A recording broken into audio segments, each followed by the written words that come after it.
Cette semaine, nous allons lire la paracha de Tzav, qui est toujours en général juste avant Pessah.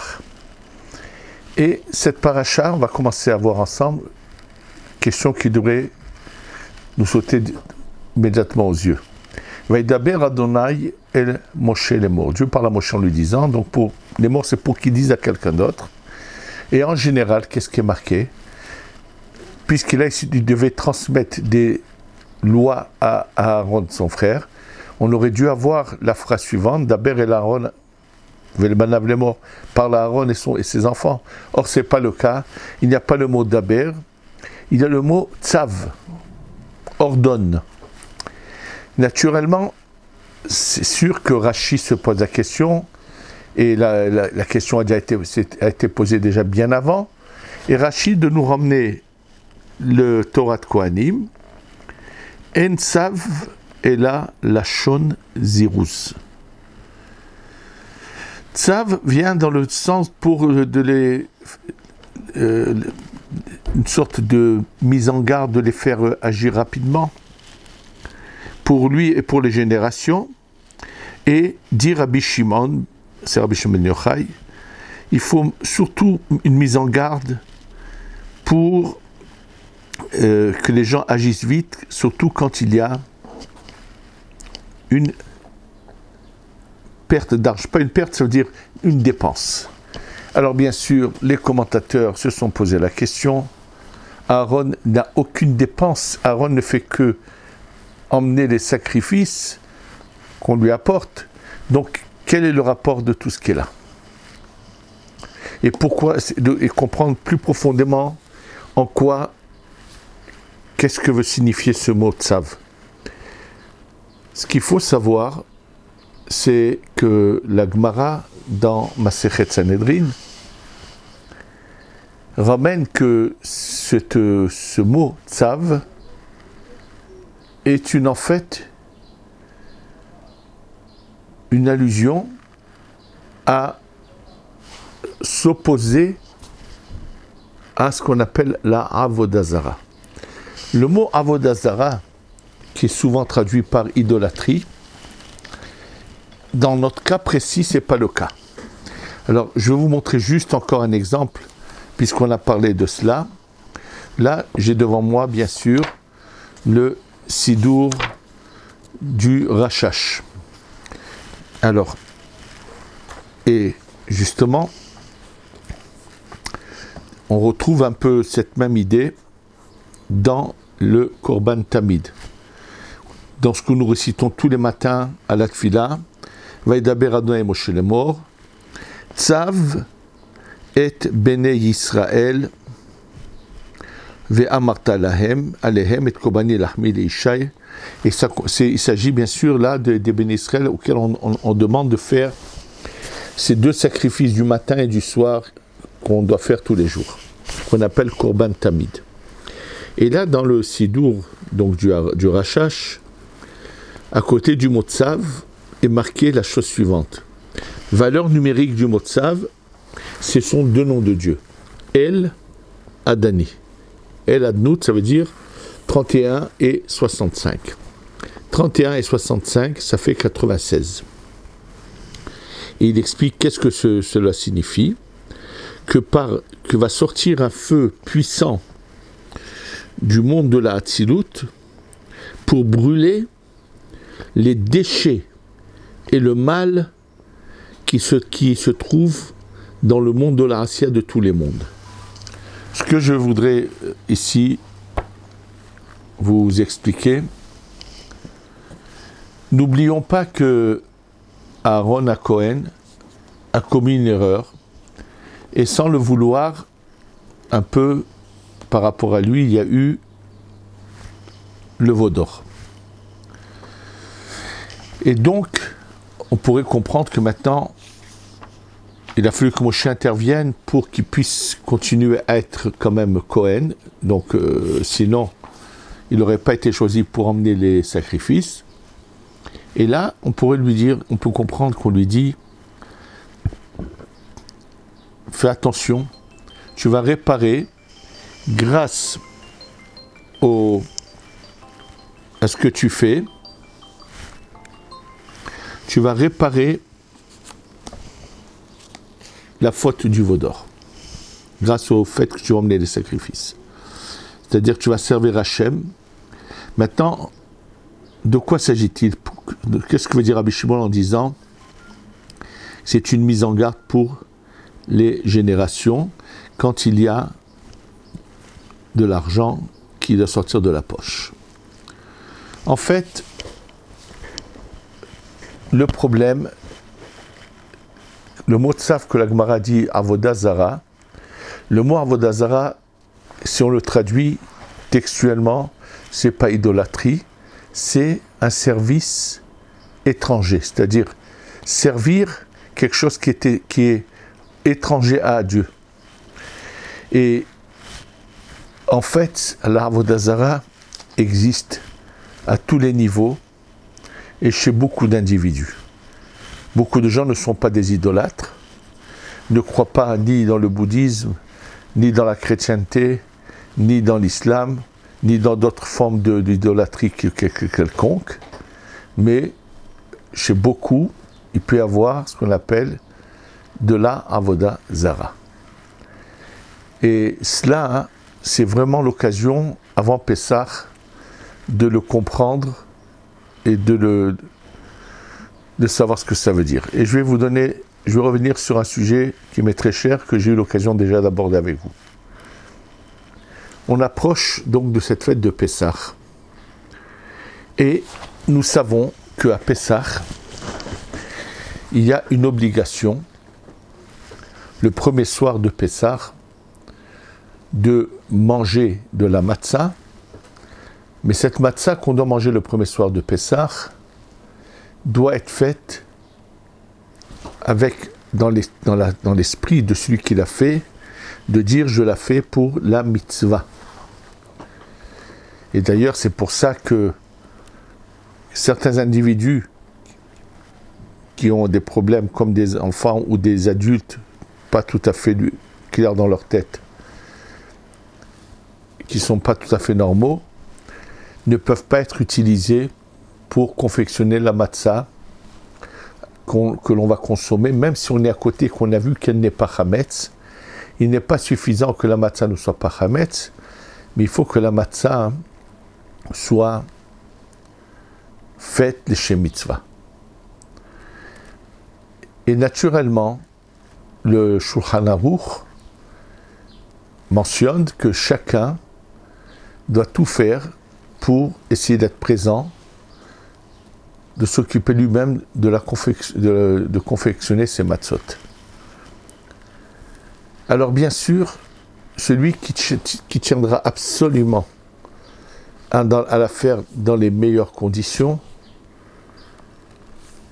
fera en sorte qu'elle soit faite dans un lieu où on fait très attention aux moindres détails et sans s'attacher à les coutumes de son passé.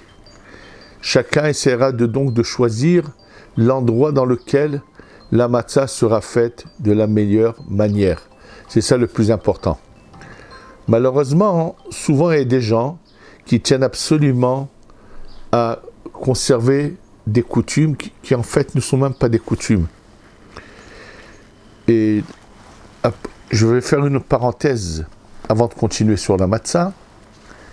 Et je vais citer plusieurs choses.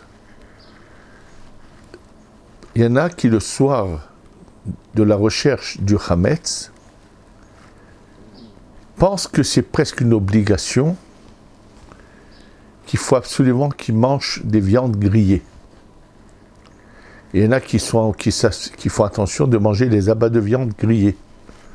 Et j'ai retrouvé ça dans plusieurs lieux en Afrique du Nord.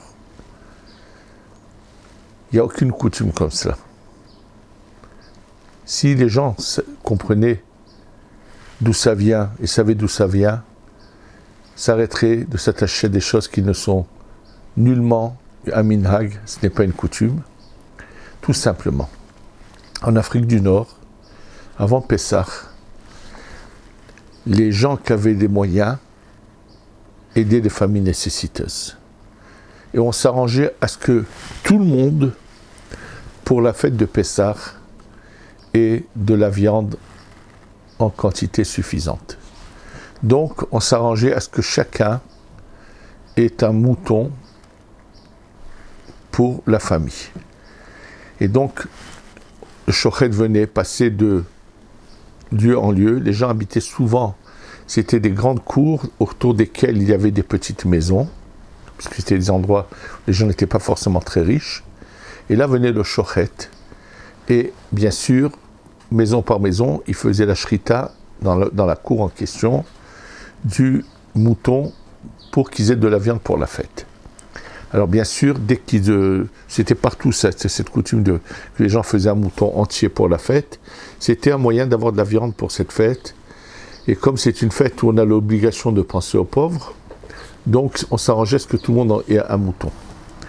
Naturellement, une fois qu'ils avaient enlevé la peau du mouton et qu'ils l'avaient découpé, alors les morceaux de viande eux-mêmes, il les trempait, il les salait. Et après, il les gardait dans du sel. Il n'y avait pas ni de congélateur ni de frigidaire. Il gardait la viande un peu dans le sel jusqu'au moment où ils devront la cuire. Par contre, tous les abats, comme ils savaient que ce n'était pas possible de les conserver, alors, et comme ces gens qui ne mangeaient souvent pas de viande pendant des mois, c'était l'occasion pour eux de les faire griller tout de suite. Et également, il y en avait qui conservaient différemment en la grillant un petit peu pour qu'elle puisse être conservée. Donc c'était juste un moyen de conserver la viande, et une partie des abats, ils les consommaient tout de suite en les grillant.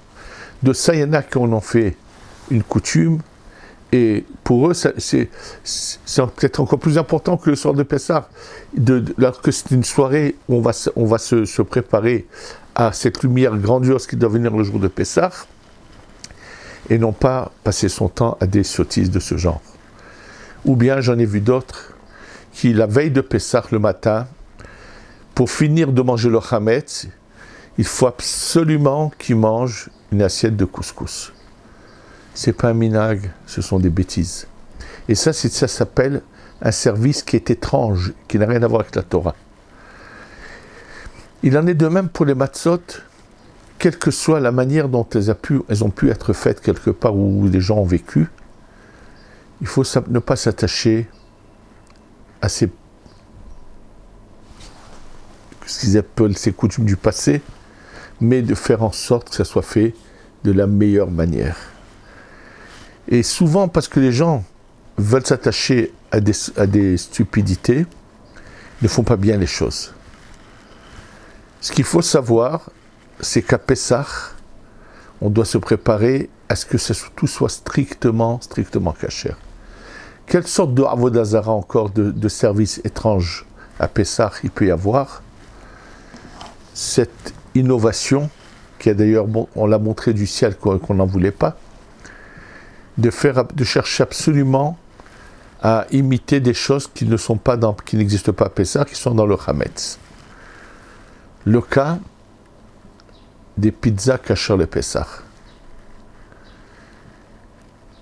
Malheureusement, un rav très important, quelqu'un de très bien, qui a malheureusement, je pense, beaucoup souffert de cette situation, qui avait accepté, à la demande du public, de faire dans une usine des pizzas, donc faites d'une manière différente, avec de la fécule, je ne sais pas quels étaient les ingrédients, mais c'était sûr que ce n'était pas chametz, et bien sûr fromage kasher et tout, ils avaient tout fait.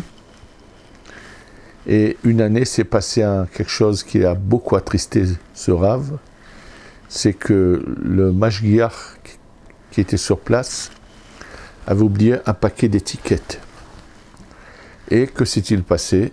C'est que ce goy qui avait l'usine, comme il y avait eu beaucoup de demandes, et une fois que le mashgiach est parti, il a pris les étiquettes et il a fait de la pizza complètement chametz et non kasher, et qu'il a bien sûr des petits emballages avec les étiquettes qui ont été vendus et que malheureusement des gens ont trébuché, ont mangé cela. il n'y a pas de hasard. Il est évident qu'il y avait ici de là un message du ciel. Le message qui avait été donné du ciel, c'était « Je vous donne une fête où vous allez vous débarrasser de cette servitude étrangère. » C'est ça ce que j'appelle de la Avodah Zara. Cette servitude étrangère de laquelle vous êtes attaché. C'est-à-dire qu'une fois par an, Hachem donne la possibilité, aide tout celui qui le désire à se débarrasser de ces servitudes, et elles sont souvent nombreuses. Que quelqu'un aille s'acheter un vêtement parce qu'il a une certaine marque, va être payé à un prix qui est bien plus cher que ce que coûte ce vêtement, ça aussi s'appelle de la Avodah Zara. Vous avez bien vu en France combien on s'est moqué. C'était surtout le côté malhonnête plutôt d'un des candidats à la présidence, dont on s'est rendu compte qu'il avait des costumes qui valaient une fortune colossale. Bien sûr, les gens ont surtout regardé le côté malhonnête d'où vient cet argent qu'il lui a offert, et bien ainsi de suite.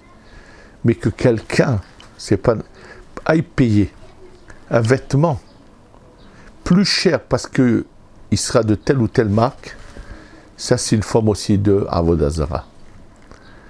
De payer une chemise parce qu'elle a une griffe d'un certain nom plus cher que ce qu'elle aurait coûté normalement, c'est une forme de Avodah Zara. Et sachez que Pessah, Hachem, chaque année, nous aide à nous débarrasser. Celui qui va constamment changer de portable parce qu'il y a des nouveautés qui sont sorties, qui va changer de voiture juste parce qu'une nouveauté est sortie, de nouveau, c'est une forme de Avodah Zara. Il faut remettre les pendules à l'heure et commencer à savoir que Dieu nous donne une marche à suivre et qu'il ne faut pas arriver à ce qui est marqué dans une autre paracha un peu plus loin. Kedoshim tiyu ki kadoshani Adonai, shelo yeh naval birshut Torah. C'est-à-dire qu'il ne faut pas avoir de l'immoralité avec, soi-disant, en appliquant la Torah. Bien sûr, il y a beaucoup de choses qui ne sont pas interdites, et pourtant, ce n'est pas du tout le chemin de la Torah. À l'époque où la bigamie était permise, naturellement, comme le cas qui est donné, c'est de la personne qui va se permettre de se marier plusieurs fois, il a d'argent, et en fait, c'est une immoralité qui est contraire complètement à l'esprit de la Torah. Alors, il pourra dire, mais moi, j'ai rien fait. Je me suis marié religieusement, j'ai donné les kiddushin, j'ai fait la choupa, et pourtant, il est appelé Naval. Naval, c'est quelqu'un qui est sorti du bon chemin, de la bonne conduite. C'est quelqu'un qui représente même un dégoût. Et là, il en est de même pour celui qui, tout ce qui peut faire que sa conduite ne sera pas conforme à l'esprit de la Torah. Et c'est ça ce qui est marqué ici. Il dit Rabbi Shmuel Yochai, donc en général, qu'est-ce qui peut faire que les personnes ont du mal à faire les choses? C'est parce qu'elles coûtent de l'argent. C'est-à-dire, mais bien sûr que lorsqu'on va acheter des matzot faites dans les meilleures conditions, les plus strictes, ça coûte beaucoup plus cher. Et donc, on aurait tendance à se dire, mais ça suffit si je prends que ça ou ça ou ça. Et c'est pour ça qu'on vient nous dire, Tzav, si tu vas aller dans l'esprit de la Torah, au lieu d'investir ton argent dans la consommation d'autres nourritures à Pessah ou de vêtements très particuliers, concentre-toi dans les mitzvot elles-mêmes. Comment faut-il faire de la matzah? Des fois, ça peut être sous une autre forme aussi. Lorsque, à l'origine, il n'y avait pas de matzot faites en machine. De toute façon, la machine n'a pas d'esprit pour penser les shem mitzvah. Mais au-delà de cela, quand les machines sont sorties, il y a eu bien sûr beaucoup de temps qui a été versé. Est-ce qu'on pouvait les tolérer ou pas? Mais le pire, c'est qu'il y a eu une catégorie à Yerushalayim, en tous les cas, dans certains milieux, qui avaient une telle haine contre le mouvement chassidique qu'ils avaient décidé que pour eux, le meilleur, c'est mieux que de prendre des matzot faites à la main, c'est de prendre des matzot faites en machine, et c'est marqué bien sûr sur la boîte Shmura. Il y en a beaucoup qui ne sont même plus de ce monde, puisque c'est une certaine génération. Mais il y a quelques années, pas mal d'années, déjà presque une vingtaine d'années en arrière, il s'est avéré que leur manière de penser était fausse, avait été uniquement, leur manière de penser était déformée par ce qu'ils avaient développé contre le mouvement chassidique, surtout qu'on sait que le Rabbi Chaim de Tzanz, pour lui, il avait dit que les matzot faites en machine, il est considéré comme du chametz, mais il ne s'est pas trompé. Et je me souviens, quand il y a à peu près une vingtaine d'années, des jeunes Kollelman sont allés dans les usines qui faisaient des matzot en machine et qui ont demandé qu'après 18 minutes, quand les machines étaient arrêtées, on demandait, on emmenait quelqu'un de spécialisé qui a ouvert les machines, et à la stupéfaction de tous, on s'est rendu compte qu'il y avait, que même si on nettoyait de manière superficielle, mais combien de morceaux de pâte étaient restés, et donc cette pâte qui était restée, qui avait dépassé les 18 minutes, qui devenait chametz, allait se mélanger avec la pâte suivante. Et je me rappelle quand ce scandale a été éclaté, ou bien lorsque, dans une autre usine de matzot faite machine, alors puis c'est un tapis qui les emmène vers le four, du four sortait une chaleur considérable vers les matzot qui arrivaient, donc bien sûr que ça pouvait provoquer qu'elle monte et qu'elle soit chametz. Et bien sûr que ça a été, alors on a cherché à améliorer, mais pendant des années, tout ce qui était fait en machine était très problématique, était presque sur du chametz. Et malheureusement,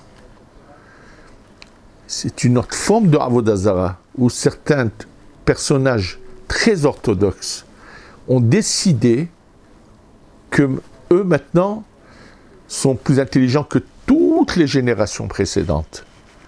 Comment ont-ils pu arriver à cette déduction? Parce qu'ils étaient animés en eux avec une obstination à aller contre l'enseignement du Baal Shem Tov et de ses élèves. Et ça leur a fait voir de travers les choses. Et dans toutes les générations, à tous les moments, quand j'ai parlé du mot avodah zara, service étranger, il y a tous les niveaux. Alors chez le juif tout simple, ça va être, comme je donnais l'exemple, de vouloir de la pizza à Pessah, ou de vouloir certaines choses qu'on n'a pas pendant 8 jours.